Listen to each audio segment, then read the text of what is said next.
Visakha steel ప్లాంట్లో contract కార్మికుల తొలగింపును వెంటనే నిలుపుదల చేయాలని డిమాండ్ చేస్తూ, అలాగే స్టీల్ ప్లాంట్ పరిరక్షణ కోసం వీరంతా కూడా కార్మిక సంఘాల నేతలతో పాటు పెద్ద ఎత్తున ఉక్కు కార్మికులు జీవీఎంసీ గాంధీ విగ్రహం వద్ద ధర్నా నిర్వహిస్తున్నారు. అర్ధనగ్న ప్రదర్శన కూడా చేస్తున్నటువంటి పరిస్థితి. కార్మిక సంఘాల నేతలు మనతో పాటు ఉన్నారు, మాట్లాడదాం. సార్, నిన్న ఒక మీటింగ్ జరిగింది. ఆ మీటింగ్లో స్టీల్ సెక్రటరీతో ముఖ్యమంత్రి చంద్రబాబు భేటీ అయ్యారు. అనేక అంశాలు ప్రస్తావనకు వచ్చాయి, కానీ కాంట్రాక్ట్ కార్మికుల తొలగింపు అంశాన్ని ఎక్కడా ప్రస్తావించలేదు. ఏ విధంగా సరే, వాళ్ళ విశాఖ ఉక్కు ఫ్యాక్టరీని ప్రభుత్వ రంగంలో కాపాడుతామని చెప్పేసి ఎన్నికల్లో హామీ ఇచ్చారనమాట ఎన్డీఏ కూటమి.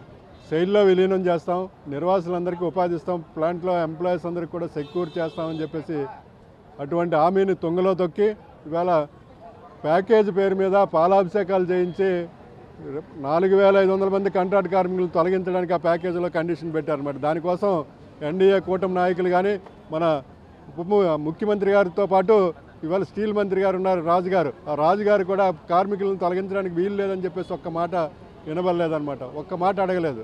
మరి మీరు కార్మికులను తొలగించడానికి ఆ ఒప్పందంలో మీరు అంగీకరించారా అనేది స్పష్టత చెప్పవలసిందే అనమాట. ఇవాళ స్టీల్ ప్లాంట్ సామర్థ్యం, పూర్తి సామర్థ్యం అనుభవించినటువంటి కార్మిక వర్గాన్ని మీరు ఇళ్లకు పంపించి విఆర్ఎస్ ఇచ్చి అనేక మంది 7.3 మిలియన్ టన్స్ ఉత్పత్తి చేసేటువంటి కార్మిక వర్గాన్ని మీరేమో విఆర్ఎస్ పంపించారు. అనుభవమైనటువంటి కాంట్రాక్ట్ కార్మికుల్ని ఇప్పటికే 2,000 మందిని ఆపారు.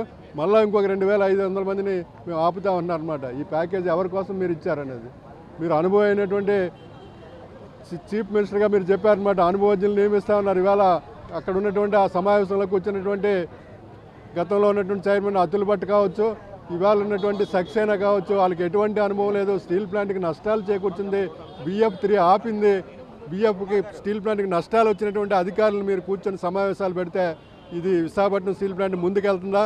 మీరు ఆ సమావేశం తాలూకు అంశాలన్నింటినీ మళ్ళీ పునరాలోచించండి. కార్మిక వర్గంతో రియల్ టెక్నోక్రాట్స్ ఎవరైతే ఉన్నారో వాళ్ళందరినీ తీసుకొచ్చి సమావేశం పెట్టి విశాఖపట్నం స్టీల్ ప్లాంట్ని ప్రగతి పదంలోనే నడపడానికి కావాల్సినటువంటి చర్యలు తీసుకోకపోతే మటుకు మరొక ఉద్యమం అనేది 1966లో విశాఖ ఉక్కు, ఆంధ్రుల హక్కు. ఇవాళ విశాఖ ఉక్కు ప్లాంట్ నేను మీరు కాపాడలేనప్పుడు ఈ రాష్ట్రాన్ని ఏం అభివృద్ధి చేస్తారనమాట. ఇవాళ విశాఖపట్నం ఉత్తరాంధ్రకి ఇప్పటికే అన్యాయం జరిగింది. ఇక్కడ ఉన్నటువంటి నిధులన్నీ కూడా ఇతర రాష్ట్రాలకి లేకపోతే అమరావతికి మీరు అటు తరలిస్తున్నారనమాట. విశాఖపట్నం ఉత్తరాంధ్ర అభివృద్ధి కుంటుపరిచేటువంటి ఎత్తుగలను మీరు మానకపోతే మటుకు ఈ ఉత్తరాంధ్ర ప్రజలందరూ కూడా ఐక్యమై పోరాడతామని చెప్పేసి విశాఖ ఉక్కుని ప్రభుత్వ రంగంలో కొనసాగించవలసిందే. మీరు చేసుకున్న స్ట్రాటజీకి 100% ఏదైతే క్యాబినెట్ నుంచి అది ఉపసంహరించుకోవాలని చెప్పేసి మేము డిమాండ్ చేస్తున్నాం. మీరు చెప్పండి, అంటే కాంట్రాక్ట్ కార్మికుల తొలగింపును ఆపాలని చెప్పి మీరు డిమాండ్ చేస్తున్నప్పటికీ ఆ ప్రక్రియ వేగంగా కొనసాగుతుంది. కేంద్ర ప్రభుత్వంపై రాష్ట్ర ప్రభుత్వం ఏ విధమైనటువంటి ఒత్తిడి తీసుకురావాలి, ఎటువంటి భూమిక? కేంద్ర ప్రభుత్వం, రాష్ట్ర ప్రభుత్వం రెండు కొమ్మక్కయ్యి ఈ రోజున ప్లాంట్ నిర్వీర్యం చేయడం కోసం కుట్రలు పన్నుతున్నాయి. చంద్రబాబు నాయుడు గారు, పవన్ కళ్యాణ్ గారు మాట్లాడితే కేంద్ర ప్రభుత్వం దగ్గర మాకు చాలా ఇన్ఫ్లుయెన్స్ ఉందని చెప్తున్నారు. మీ ఇన్ఫ్లుయెన్స్ దేనికి ఉపయోగిస్తున్నారని మేము అడుగుతూ ఉన్నాం. మీకు నిజంగా ఇన్ఫ్లుయెన్స్ కేంద్ర ప్రభుత్వం దగ్గర ఉంటే ప్లాంట్కి కావాల్సిన సొంత గనులు ఇప్పించండి. మీరు సొంత గనులు ఇప్పించకుండా మేము ప్యాకేజీ తెచ్చాం, మేము చాలా గొప్ప వాళ్ళమి, ఇంత భారీ ప్యాకేజీ తీసుకొచ్చామంటే విశాఖపట్నం స్టీల్ ప్లాంట్ కార్మికులు కానీ విశాఖపట్నం కార్మిక వర్గం కానీ ప్యాకేజీ కోసం ఏ రోజు అడగలేదు. విశాఖపట్నం ప్లాంట్ నడవాలంటే కావాల్సింది సొంత గనులు ఇమ్మని మనం మాత్రమే అడుగుతున్నారు. సొంత గనులు మీరు కేటాయించినట్టయితే తిరిగి కేంద్ర ప్రభుత్వానికి, రాష్ట్ర ప్రభుత్వానికి లాభాలు తీసుకొని వచ్చి లక్షల రూపాయలు, కోట్ల రూపాయలు మేము పన్నుల రూపంలో చెల్లిస్తాం. ఇప్పటికే 60,000 కోట్ల రూపాయలు ప్లాంటు వివిధ రూపాల్లో, డివిడెండ్ల రూపంలో, పన్నుల రూపాల్లో కేంద్ర రాష్ట్ర ప్రభుత్వాలకి చెల్లించింది. అటువంటిది సొంత గనులు ఇవ్వకుండా ప్లాంట్కి, ఇంకా పెట్టలేనటువంటి మెట్టల కంపెనీకి సొంత గనుల కోసం చంద్రబాబు నాయుడు గారు మాట్లాడుతున్నారంటేనే స్టీల్ ప్లాంట్ని చాప చుట్టినట్టు చుట్టి కార్పొరేట్ కంపెనీలకి, ప్రైవేటు వాళ్ళకి అప్పజెప్పాలన్న కుట్ర తప్ప మరొకటి కాదు. ఈ ప్రకటించిన ప్యాకేజీలో ఒక్క అనా పైసా కూడా ప్లాంట్ అభివృద్ధికి కానీ, ఉత్పత్తికి కానీ, కార్మికుల జీతభత్యాలకు కానీ, ముడిసరికి కానీ వినియోగించట్లేదు. పాత బ్యాంక్ అప్పులు తీర్చుకోవడానికి ఉపయోగిస్తున్నారు, జీఎస్టీ రూపంలో వెనక్కి తీసుకెళ్ళిపోయారు.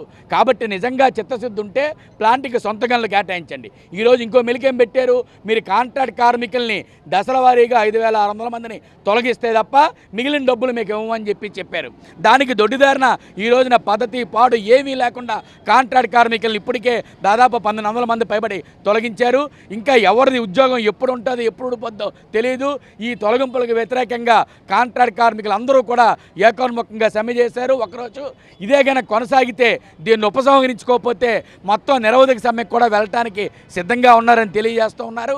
రెండోది, లోపల కాంట్రాక్ట్ కార్మికులు తగ్గించి మరో పక్కన పర్మనెంట్ కార్మికుల్ని వీఆర్ఎస్ పేరుతోటి రిటైర్మెంట్ పేరుతోని ఇళ్ళకి వెళ్ళిపోతూ ఉంటే ఉత్పత్తి ఎవరు చేస్తారు? చంద్రబాబు నాయుడు వచ్చేస్తాడా? పవన్ కళ్యాణ్ వచ్చేస్తాడా? మోడీ వచ్చేస్తాడా? కాబట్టి ఎట్టి పరిస్థితుల్లోనూ ఈ కాంట్రాక్ట్ కార్మికుల తొలగింపు అనేది వెంటనే ఆపాలని చెప్పేసి మేము డిమాండ్ చేస్తున్నాం.